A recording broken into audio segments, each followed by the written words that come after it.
Good morning students. Now we will start our third chapter, that is human reproduction. In this chapter we will see many topics such as gametogenesis, that is known as formation of gametes, which includes formation of sperms, that is also known as spermatogenesis, and the formation of ova or the egg, that is known as oogenesis.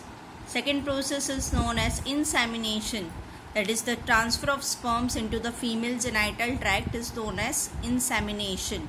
Third process, that is known as fertilization, that is fusion of male gamete, that is the sperm, and the female gamete egg, which leads to the formation of zygote.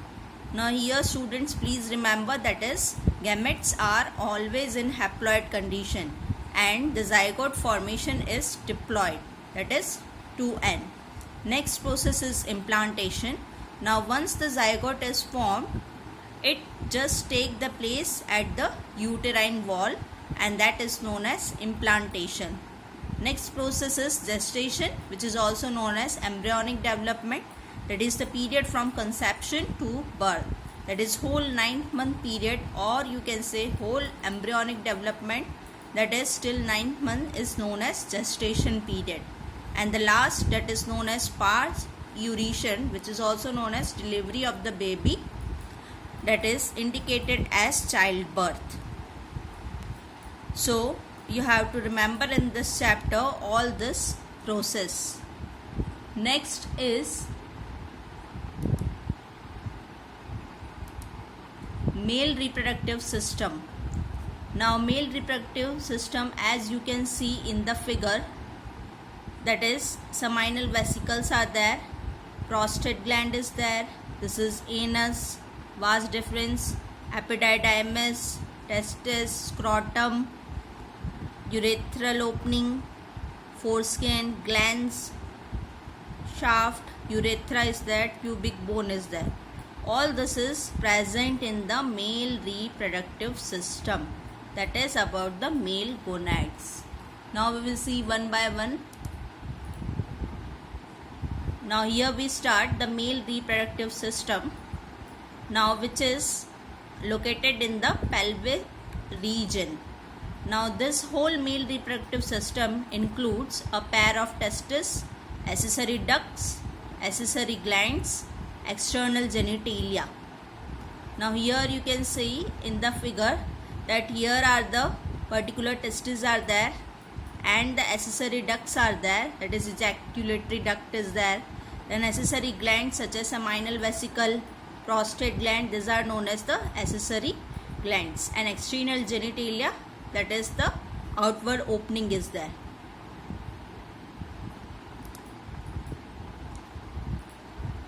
Now the testes, they occur in pair and they are present in the scrotum.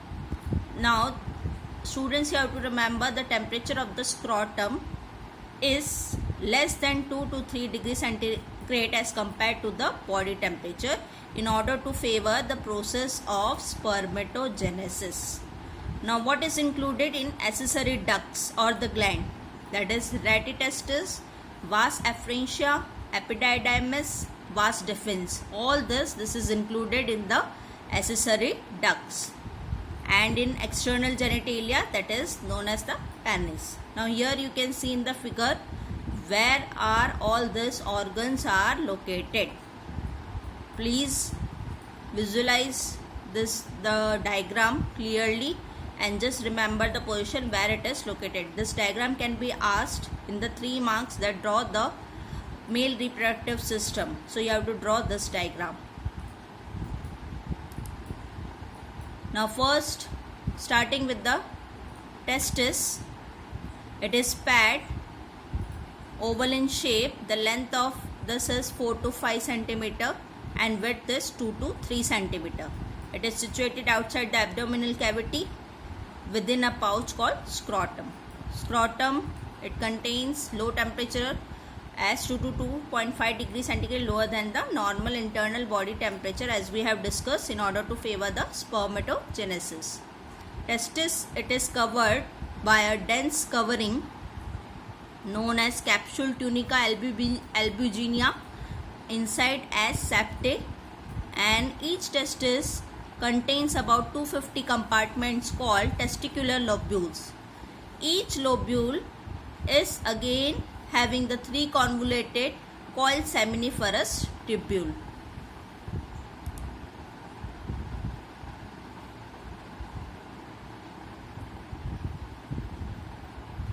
Now seminiferous tubule, that is known for the sperm production.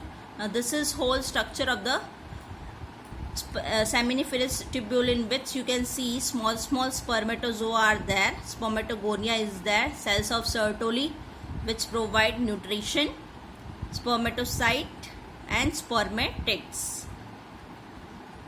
Now two types of seminiferous tubule cells are there. First one, that is the male germ cell, that is known as spermatogonia, and this will undergo the meiotic division that will lead to the sperm formation. Sertoli cell, that is the supporting cells, provide nutrition to the germ cells. Region outside the seminiferous tubule called interstitial space, that contains small blood vessel and interstitial cell, which is also known as Leydig cell. Students, this is most important term you have to remember, Leydig cells, where it is present, that is outside the seminiferous tubule. This Leydig cell, the most important function is synthesis and secrete male hormone, that is androgen, that is known as testosterone.